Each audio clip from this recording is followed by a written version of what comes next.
Hello everyone, welcome to my class. I hope you all are doing well. तो कल हमने देखा था बोरोन फैमिली की केमिकल प्रॉपर्टीज। आज हम स्टार्ट करेंगे जो हमारी कार्बन फैमिली है in p block elements about carbon family. Carbon family जो है वो हमारी एग्जिस्ट करती है ग्रुप 14 में और पी ब्लॉक एलिमेंट्स।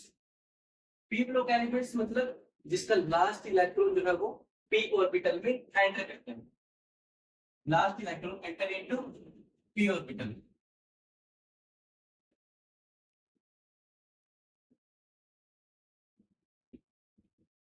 कल जो है हम पढ़ चुके हैं किसके बारे में, बोरोन फैमिली के बारे में, उसकी केमिकल प्रॉपर्टीज, फिजिकल प्रॉपर्टीज, उसकी ऑक्सीडेशन स्टेट हम कैसे निकालते हैं, ये हमने पिछली क्लास में देख लिया है। आज हम स्टार्ट करेंगे अबाउट कार्बन फैमिली। कार्बन में फैमिली में कौन से एलिमेंट आते हैं ग्रुप 14 में कौन से एलिमेंट आते हैं। कार्बन, सबसे पहले carbon, silicon, germanium, strontium, lead and flint. So these are our elements which are exist in group 14 और इनको हम बोलते हैं क्या, कार्बन फैमिली। बिकॉज क्या है हमारा यहाँ कार्बन जो है head element, because of head element इसको हम बोलते हैं कार्बन फैमिली। और बिकॉज ऑफ बोरोन इसमें था ग्रुप 13 में हमारा क्या था, हेड एलिमेंट बोरोन था, इसलिए उसको क्या बोलते थे हम, बोरोन फैमिली। उसके बाद हम करते हैं कि कार्बन के बारे में देखते हैं। सबसे पहले इसके एलिमेंट्स के बारे में जानना बहुत जरूरी है कि वाई हम इसको क्यों पढ़ते हैं, क्यों कार्बन जो है वो इम्पोर्टेंट है। एक तो कार्बन जो है हमारा वो 17 अबंडेंट एलिमेंट है, किसमें, found in earth crust. 17 abundant element है ये हमारा, जो किसमें पाया जाता है, अर्थ की क्रस्ट में पाया जाता है, अर्थ क्रस्ट में। उसके बाद सिलिकॉन जो है वो हमारा वो सेकंड अबंडेंट एलिमेंट है, जो किसमें पाया जाता है, अर्थ क्रस्ट में पाया जाता है। कार्बन जो है वो एक इंपॉर्टेंट रोल प्ले करता है इसमें, हमारी पीरियोडिक टेबल में। और कार्बन जो है हमारा वो क्या करेगा, लिविंग ऑर्गेनिज्म के लिए भी इसेंशियल रोल प्ले करता है। अब कार्बन की फॉर्मेशन दो टाइप से होती है, एक element, first element and second compound. Element जो हमारा होता है वो मेनली हम आगे पे डिस्कस करेंगे, like graphite and diamond. These are generally considered as a element carbon, but जो कंपाउंड है यानी कि किसी के एलिमेंट के साथ मिलकर वो कंपाउंड बनाता है, उसको वो क्या होंगे, CO2 हो गया या फिर हाइड्रो कार्बन। और कार्बन जो है हमारा वो लिविंग ऑर्गेनिज्म में क्या करता है, एक इंपॉर्टेंट रोल प्ले करता है, लिविंग ऑर्गेनिज्म के लिए बहुत ही एसेंशियल है। इसके बाद कार्बन के जो है वो 3 isotopes, there are 3 isotopes of carbon. Isotopes कौन से हैं, 12C, 13C और 14C। जो 14C है हमारा वो क्या है, एक रेडियो एक्टिव एलिमेंट है। 14C जो है हमारा वो क्या है, एक रेडियो एक्टिव एलिमेंट। तो दिस इज ऑल अबाउट इसके बारे में, कार्बन के बारे में। उसी तरह अगर कार्बन इंपॉर्टेंट है तो अदर एलिमेंट भी हमारे लिए क्या है, इंपॉर्टेंट है। जैसे कि मैंने बताया सिलिकॉन क्या है, सेकंड अबंडेंट एलिमेंट है, और ये हम मेनली किसमें पाए जाते हैं, ग्लास में या फिर सैंड में। इन चीजों में जो है वो हमारा सिलिकॉन क्या होता है, प्रेजेंट होता है। सिलिकॉन और जर्मेनियम जो है वो हमारा, सिलिकॉन एंड जर्मेनियम एलिमेंट जो है वो किसमें काम आते हैं, एज ए ट्रांजिस्टर भी यूज होते हैं, use as a transistor in इसमें सेमीकंडक्टर्स। अब आती है बात कि हम कार्बन फैमिली के सीक्वेंस को कैसे याद रखें, कैसे हम इसके सीक्वेंस को याद रख सकते हैं। उसका भी एक हमारे पास एक जनरल ट्रिक है, क्योंकि इनको जो है ग्रुप में याद करना बहुत जरूरी है। क्योंकि जैसे हम बोलेंगे कि atomic size down the group decrease होता है, डाउन द ग्रुप इंक्रीज होता है, आयनाइजेशन करके जो भी है हमारी, तो हमें पता होना चाहिए कि ग्रुप 14 में डाउन द ग्रुप अगर हम जा रहे हैं तो किसकी सबसे ज्यादा एटॉमिक रेडियस होगी, किसकी सबसे ज्यादा आयनाइजेशन एंथैल्पी होगी, किसकी सबसे कम होगी और किसकी सबसे ज्यादा होगी। तो हम इसको कैसे याद रखेंगे, हाउ टू लर्न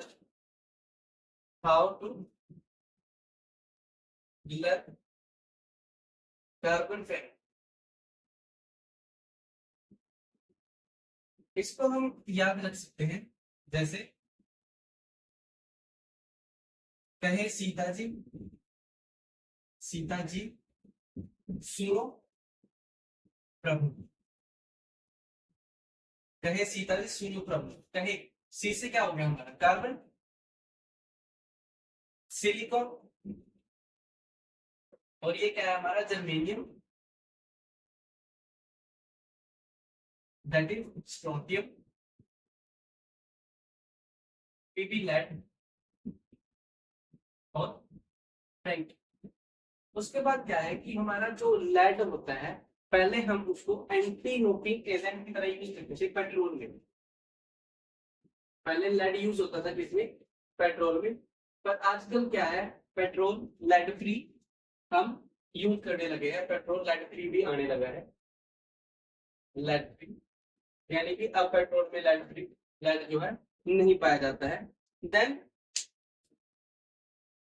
इसको ग्रुप 14 को हम याद करने का तरीका क्या है, कहे सीता जी तीनों प्रभु, this is the general trick for remembering, like that is carbon, silicon, germanium, strontium, lead and francium. उसके बाद आते हैं हम physical properties of carbon family group 14। अब फिजिकल प्रॉपर्टी कैसे निकालेंगे, फिजिकल प्रॉपर्टीज में सबसे पहले हमें पता होना चाहिए उसकी इलेक्ट्रॉनिक कॉन्फ़िगरेशन के बारे में।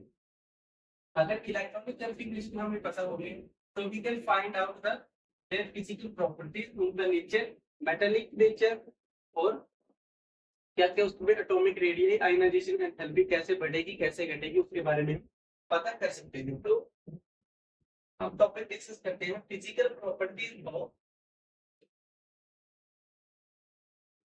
Carbon family.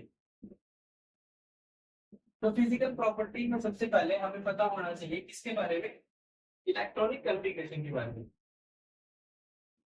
तो इलेक्ट्रॉनिक कॉन्फ़िगरेशन हम कैसे निकालेंगे, सबसे पहले कार्बन की इलेक्ट्रॉनिक कॉन्फ़िगरेशन देखते हैं। तो कार्बन का एटॉमिक नंबर कितना है, 6। तो इस हिसाब से इसकी इलेक्ट्रॉनिक कॉन्फ़िगरेशन क्या होनी चाहिए, हीलियम, इसको हम 1s2 भी लिख सकते हैं, 2s2 2p6, this is the 2p2, atomic number 6 हो गया ना। इसकी वजह से इसकी क्या बनेगा electronic configuration, helium 2s2 2p6। उसके बाद है हमारा सिलिकॉन, सिलिकॉन की क्या होती है, एटॉमिक नंबर इज 14। इसको हम रिप्रेजेंट कर सकते हैं नोबल गैसेस से, नियॉन से, देन ts2 3p2। उसी प्रकार इनकी जो है इलेक्ट्रॉनिक कॉन्फ़िगरेशन कुछ इस तरीके से की रहेगी। ऐसे हम पहले इनकी इलेक्ट्रॉनिक कॉन्फ़िगरेशन निकालेंगे, then on the basis of electronic configuration हम फाइंड आउट कर सकते हैं उनकी एटॉमिक रेडियाई, आयनिक रेडियाई, उनका metallic character, ionization enthalpy, electronegativity और अदर्स जो फिजिकल प्रॉपर्टी है वो हम निकाल सकते हैं। सभी का जो नेचर रहेगा, तो इलेक्ट्रॉनिक कॉन्फ़िगरेशन का नेचर क्या रहेगा कार्बन फैमिली का, ns2np2। This is the electronic configuration of carbon family. Electronic configuration अगर ये हो गई तो फिर हम डिस्कस करते हैं अबाउट इसके बारे में atomic radius. General trend atomic radius का क्या कहता है कि जैसे जैसे हम डाउन द ग्रुप जाते हैं, एटॉमिक रेडियस क्या होती है, when we goes from down the group, atomic radius क्या होती है हमारी, वो इंक्रीज होती है। सबसे पहले फिजिकल प्रॉपर्टी है एटॉमिक रेडियस। जनरल ट्रेंड क्या कहता है हमारा, according to general trend when we goes from down the group, atomic radius उनकी हमारी वो क्या होगी, इंक्रीज होगी। क्यों इंक्रीज होगी, क्योंकि नंबर ऑफ सेल बढ़ेंगे, बिकॉज नंबर ऑफ सेल क्या है, इंक्रीज होंगे, इसलिए हमारी एटॉमिक रेडियस भी क्या होगी, इंक्रीज होगी। This is the basic reason of atomic radius. अब तो अगर हम कार्बन फैमिली में ग्रुप 14 में अगर हम डाउन द ग्रुप जाएंगे तो एटॉमिक रेडियस क्या होगी हमारी, atomic radius will be increase, atomic radius क्या होगी हमारी, इंक्रीज होगी। उसके बाद हम जाते हैं डेंसिटी पे। सेकंड प्रॉपर्टी है हमारी डेंसिटी। हमें पता है डेंसिटी का फॉर्मूला क्या होता है, mass upon volume, mass upon volume. तो जैसे अगर मास इंक्रीज होगा तो वॉल्यूम भी हमारा क्या होगा, इंक्रीज होगा। दैट मींस ओवरऑल जो हमारी डेंसिटी है वो क्या होगी, इंक्रीज होगी। ओवरऑल डेंसिटी हमारी डाउन द ग्रुप जाएंगे तो क्या होगी, हमारी ओवरऑल डेंसिटी इंक्रीज होगी। बट इसमें जो है एक एक्सेप्शनल केस होता है, वो एक्सेप्शनल क्या है, सिलिकॉन एंड जर्मेनियम का। यानी कि अगर हम डाउन द ग्रुप जा रहे हैं तो क्या कर रही है, डेंसिटी इंक्रीज हो रही है, लेकिन इसमें सिलिकॉन की, इसमें जर्मेनियम की क्या होगी, डिक्रीज हो जाएगी, because of their structure. Because of their structure germanium की क्या हो जाएगी, डेंसिटी क्या हो जाएगी, जर्मेनियम की डेंसिटी इंक्रीज हो, डिक्रीज हो जाएगी, सॉरी। तो these are the two properties, atomic radius and density. उसके बाद तो थर्ड प्रॉपर्टी है हमारी, उसको देखते हैं।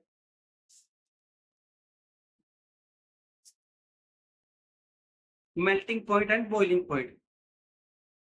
अब मेल्टिंग पॉइंट जनरल ट्रेंड क्या कहते हैं, मेल्टिंग पॉइंट और बॉइलिंग पॉइंट जनरल ट्रेंड में हमें क्या पता चलता है कि डाउन द ग्रुप हम जा रहे हैं तो melting point and boiling point हमारा क्या होता है, डिक्रीज होता है डाउन द ग्रुप।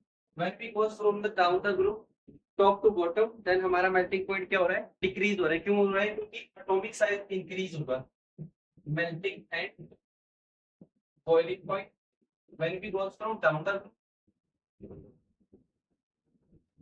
तो क्या होगा हमारा, मेल्टिंग एंड बॉइलिंग पॉइंट क्या होगा, डिक्रीज होगा। अब ये क्यों होगा, क्योंकि एटॉमिक साइज अगर बढ़ेगा, अगर एटॉमिक साइज हमारा बढ़ रहा है तो बॉन्ड स्ट्रेंथ क्या होगा, डिक्रीज होगी। अगर बॉन्ड स्ट्रेंथ डिक्रीज होती है हमारी तो किसी भी एलिमेंट को तोड़ना या फिर पिघलाना उसको क्या हो जाएगा, आसान हो जाएगा, और वो उसका melting and boiling point decrease हो जाएगा। इसी हिसाब से अगर हम डाउन द ग्रुप जाते हैं तो क्या होगा हमारा, melting and boiling point decrease in group 14 carbon family. Carbon family में अगर हम ग्रुप 14 में डाउन द ग्रुप जाएंगे तो मेल्टिंग एंड बॉइलिंग पॉइंट हमारा डिक्रीज होगा। लेकिन इसमें भी एक एक्सेप्शनल है जो है टीन। टीन की लेस होती है क्या, ये स्ट्रोंटियम है जो हमारा, इस टीन भी हम बोलते हैं, इसकी less melting and boiling point होती है किससे, लेड से। किससे होगी, लेड से, क्योंकि टीन का एक जो है डिस्टोर्ड स्ट्रक्चर होता है, because of tin age distorted structure, इसको हम बोलेंगे टीन। यानी कि लेड की ज्यादा होगी और टीन की कम होगी, because of tin age distorted structure. This is the exceptional of carbon family melting and boiling point पे। इसके बाद देखते हैं हम आयनाइजेशन एंथैल्पी, यानी कि किसी इलेक्ट्रॉन को निकालने के लिए हमें कितनी ज्यादा एनर्जी जो है देनी पड़ेगी, और वो डाउन द ग्रुप इंक्रीज होगी या डिक्रीज होगी। जनरल ट्रेंड क्या कहता है हमारा, कि आयोनाइजेशन एंथैल्पी जो है, ionization enthalpy when we goes from top to bottom, top to bottom अगर हम जाते हैं तो आयनाइजेशन एंथैल्पी क्या होती है, हमारी डिक्रीज होती है। अब आयनाइजेशन एंथैल्पी डिक्रीज क्यों क्यों होती है? क्योंकि अगर साइज बढ़ रहा है, साइज अगर ज्यादा होगा एटॉमिक साइज, तो इलेक्ट्रॉन को निकालना क्या हो जाएगा, उतना ही मुश्किल होता है। यानी कि न्यूक्लियस जो है, न्यूक्लियस से इलेक्ट्रॉन को निकालना उतना ही मुश्किल हो जाएगा। इसलिए आयनाइजेशन एंथैल्पी क्या हो जाएगी हमारी, डाउन द ग्रुप अगर हम जाएंगे ग्रुप 14 में, तो आयनाइजेशन एंथैल्पी क्या हो जाएगी, डिक्रीज हो जाएगी। और इसके बाद क्या है कि higher order of ionization enthalpy is more for higher, यानी कि आयनाइजेशन एंथैल्पी भी हम चार तरीके से करते हैं, H2, H3, H। जितना ज्यादा हायर होगा, हायर ऑर्डर होगा, उतनी ही ज्यादा हमारे पास क्या होगी, हायर आयनाइजेशन एंथैल्पी। उसके बाद हम आते हैं इलेक्ट्रोनेगेटिविटी ऑफ कार्बन फैमिली। कैसे हम इलेक्ट्रोनेगेटिविटी, इसकी फिजिकल प्रॉपर्टी पता करते हैं। तो जनरल ट्रेंड हमारा क्या कहता है, अकॉर्डिंग टू जनरल ट्रेंड, जब हम डाउन द ग्रुप जाते हैं, when we goes from top to bottom, तो इलेक्ट्रोनेगेटिविटी क्या करती है, डिक्रीज करती है। इलेक्ट्रोनेगेटिविटी क्या करेगी, डिक्रीज करेगी। पर कार्बन फैमिली में एक एक्सेप्शनल है, इस ग्रुप 14 में जो है एक्सेप्शनल है। यहां तक तो हमारी क्या करेगी, इलेक्ट्रोनेगेटिविटी होगी डिक्रीज, लेकिन इसके बाद जो है इलेक्ट्रोनेगेटिविटी इंक्रीज हो जाती है। इंक्रीज क्यों होगी, because of shielding effect, because of shielding effect. और शील्डिंग इफेक्ट जो है हमने पिछली क्लास में पढ़ा था कि शील्डिंग इफेक्ट क्या होता है, इलेक्ट्रॉन को जो रिपेल करने की, इलेक्ट्रॉन न्यूक्लियस जो है किसी इलेक्ट्रॉन को अपनी तरफ खींचता है, उसको हम क्या बोलते हैं, शील्डिंग इफेक्ट। और पेनिट्रेटिंग इफेक्ट, जब न्यूक्लियस अपनी किसी इलेक्ट्रॉन को बाहर की तरफ धक्का देता है, उसको बोलते हैं पेनिट्रेटिंग इफेक्ट।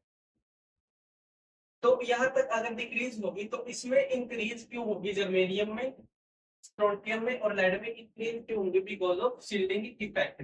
हमने पिछली क्लास में किया था कि जो है डी और एफ ब्लॉक एलिमेंट्स हैं,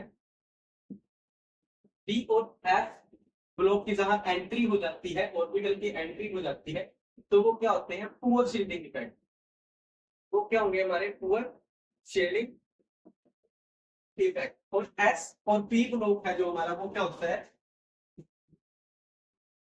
good shielding effect, good shielding effect.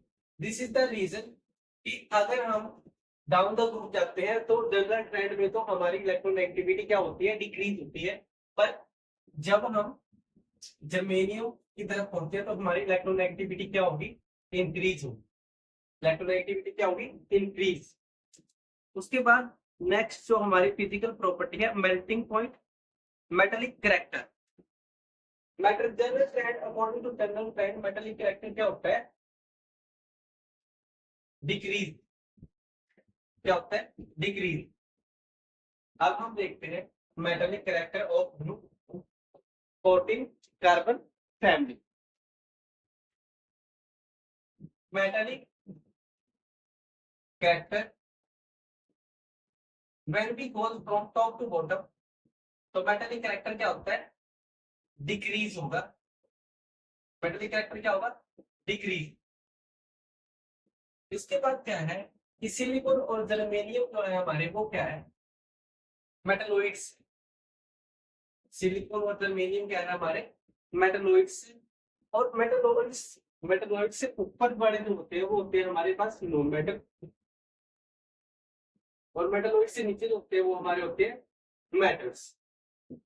तो अकॉर्डिंग टू मेटेलिक कैरेक्टर, जब हम टॉप टू बॉटम जाते हैं तो क्या होगा, हमारा मेटेलिक कैरेक्टर डिक्रीज होगा। This is the reason of metallic character. उसके बाद है हमारी ऑक्सीडेशन स्टेट। ऑक्सीडेशन स्टेट को निकालने के लिए हमें सबसे पहले क्या करना पड़ेगा, उसकी इलेक्ट्रोनेगेटिविटी देखनी पड़ेगी। अगर हम उसकी इलेक्ट्रोनेगेटिविटी पता होगा तो हम इजीली उसकी ऑक्सीडेशन स्टेट क्या कर सकते हैं, निकाल सकते हैं। नाउ हम देखते हैं oxidation state of carbon family. इसकी ऑक्सीडेशन स्टेट क्या रहेगी। अब इसके जो बैलेंस इलेक्ट्रॉन है, सेल इलेक्ट्रॉन है, वो कितने हैं, 4 है। या तो उसकी पॉसिबल इलेक्ट्रॉन ऑक्सीडेशन स्टेट क्या होगी, या तो 4 होगी या क्या होगी, या पी ऑर्बिटल अपने इलेक्ट्रॉन लूज करेगा, या फिर +2 होगी। उसी प्रकार सिलिकॉन की या +4 होगी या +2 ऑक्सीजन स्टेट होगी, या फिर इसी प्रकार जर्मेनियम स्ट्रोंटियम में भी ऐसा ही होगा, क्योंकि आउटर मोस्ट शेल में क्या है, 2 इलेक्ट्रॉन है। या तो वो चारों इलेक्ट्रॉन डोनेट कर देगा, या फिर क्या है, 2 इलेक्ट्रॉन रिड्यूस करेगा। This is the oxidation state of carbon family. और इसकी पॉसिबल ऑक्सीडेशन स्टेट क्या हो जाएगी, पॉसिबल ऑक्सीडेशन स्टेट इज या +4 या +2। उसके बाद जो हमारा स्टेबिलिटी है, स्टेबिलिटी ऑफ ऑक्सीडेशन स्टेट क्या कहती है। स्टेबिलिटी, जो हमारी नेक्स्ट प्रॉपर्टी है, स्टेबिलिटी ऑफ ऑक्सीडेशन स्टेट। जो हमारे 4 इलेक्ट्रॉन, जो हमारे 4 इलेक्ट्रॉन लूज कर रहे हैं, उनकी स्टेबिलिटी सबसे ज्यादा होगी। यानी कि ये क्या करेंगे, इलेक्ट्रॉन शेयर करेंगे। अगर इलेक्ट्रॉन शेयर कर रहे हैं तो कौन सा बॉन्ड बनेगा, कोवैलेंट बॉन्ड बनेगा, कोवैलेंट बॉन्ड बनेगा। इसमें क्या है, कार्बन क्या है, इलेक्ट्रॉन शेयर करता है, तो इसका नेचर क्या होगा, कोवैलेंट नेचर होगा। उसी प्रकार आयनिक नेचर जो है हमारा, आयनिक बॉन्ड जो है वो डाउन द ग्रुप इंक्रीज करता है। इंक्रीज क्यों करता है, क्योंकि ये जो है हमारे आउटरमोस्ट सेल के इलेक्ट्रॉन जब भी डाउन टॉप टू बॉटम जाते हैं तो क्या करेंगे, आयनिक नेचर इंक्रीज करेंगे। और ये क्या करेंगे, transfer of electron, because of transfer of electron they have the ionic nature. और कोवैलेंट क्या है हमारा, sharing of electron, that's why these have the covalent nature. उसके बाद हमारी लास्ट जो प्रॉपर्टी है, रिड्यूसिंग प्रॉपर्टी, कि वो कैसे अपनी क्या करेगा, रिड्यूस करेगा electron carbon family. Reducing property में क्या है, रिड्यूसिंग प्रॉपर्टी हम किसके बेस पे करते हैं, ऑक्सीडेशन स्टेट के बेस पे। रिड्यूसिंग प्रॉपर्टी इसके बेस पे करते हैं हम, ऑक्सीडेशन स्टेट के बेस पे। हमें रिड्यूसिंग प्रॉपर्टी का क्या है पता होना चाहिए। ऑक्सीडेशन स्टेट हमारी क्या है, +4 या फिर +2। जब कोई भी ऑक्सीडेशन स्टेट +4 से +2 की तरफ मूव करेगी तो वो क्या होंगे, उनका नेचर क्या रहेगा, दे हैव द रिड्यूसिंग एजेंट, यानी कि स्ट्रॉन्ग रिड्यूसिंग एजेंट रहेंगे ये। दे have the strong reducing agent. और अगर +2 से +4 की तरफ कर रहे हैं तो दे have the poor reducing agent, poor, they have the poor reducing agent. This is the reason why they have the reducing agent poor and strong. जो हमारे ऑक्सीडाइजिंग, जो हमारे क्या कार्बन फैमिली है, वो ऑक्सीडाइजिंग की तरह भी बिहेव करेंगे and they also behave like a reducing agent. Then our next property एक है जो वो कैटायनेशन। कैटायनेशन कैसे होता है इसमें, कार्बन फैमिली में catenation is the linkage of atom of an element into the larger chain. यानी कि क्या है, कैटायन, कैटायनेशन जो है वो एक इंपॉर्टेंट रोल प्ले करती है किसमें, इनऑर्गेनिक केमिस्ट्री में। कार्बन फैमिली में इसका एक इंपॉर्टेंट रोल है। और कैटायनेशन होता क्या है, एक्सटेंशन ऑफ कैटायन डिक्रीज। जब भी एक्सटेंशन ऑफ कैटायन, कैटायनेशन क्या होता है, डिक्रीज होता है down the group. So this is all about physical properties of carbon family, group 14 elements। कल जो है हम इसकी केमिकल प्रॉपर्टीज के बारे में डिस्कस करेंगे। आज के लिए हम इतने ही रखते हैं। Thank you so much.